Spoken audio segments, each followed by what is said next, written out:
बोल शिरा वाली माता की जय, जगत जननी जगदम्बा की जय। कुम्हरा घर से कल मंगाएब, कुम्हरा घर से कल मंगाएब। मैया के कल धराएब गे माई, कुम्हरा घर से कलसा मंगाएब। मैया के कलसा धराएब गे माई, किनका चढ़ाएब बेली चमेली, किनका चढ़ाएब बेली चमेली, किनका चढ़ाएब गुलाब गे, किनका चढ़ाएब ओरहुल फूलबा।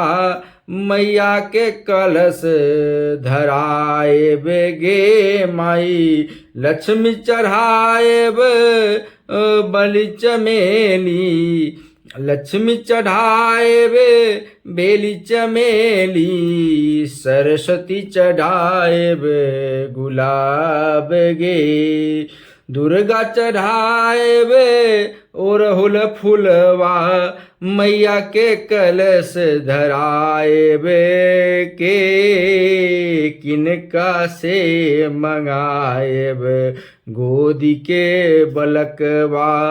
मैया के कलश धराएब गे, लक्ष्मी से मंगाएब अत्र धन, सोनमा सरस्वती से मांगब गे आन गे माई। दुर्गा से मांगब गोदी के बलकवा, मैया के कलश धराएब गे माई। कुम्हरा के घर से कलश मंगाएब, मैया के कलश धराएब गे माई।